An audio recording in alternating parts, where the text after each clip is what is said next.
जमुना तट कृष्ण खेलती होली। जमुना तट कृष्ण खेलती होली।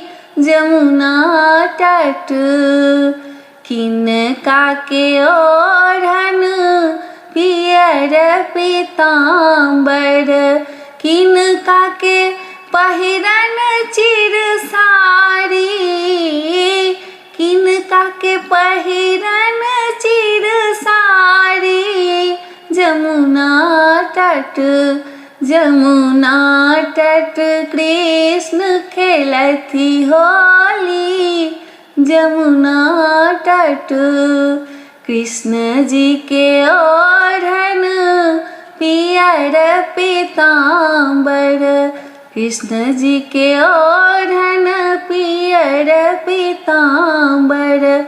राधा के पहिरन चिर साड़ी, राधा के पहिरन चिर साड़ी। जमुना तट कृष्ण खेलती होली।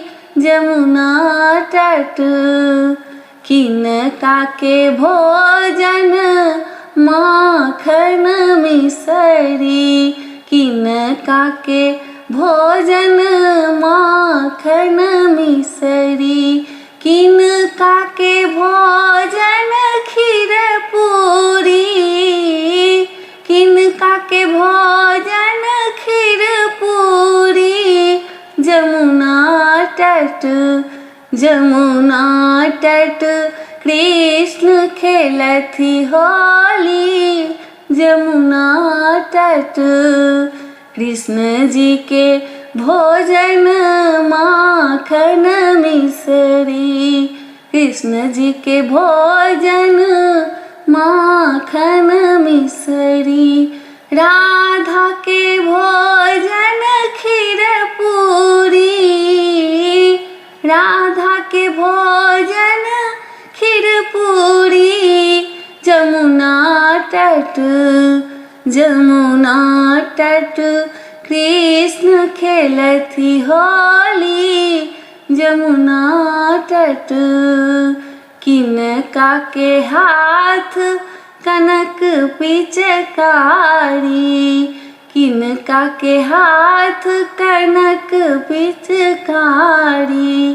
किनका के हाथ अबीर झोरी, किनका के हाथ अबीर झोरी। जमुना तट कृष्ण खेलती होली। जमुना तट कृष्ण जी के हाथ कनक पिचकारी, कृष्ण जी के हाथ कनक पिचकारी।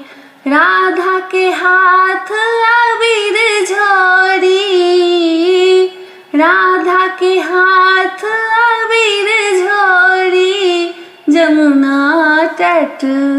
जमुना तट कृष्ण खेलती होली। जमुना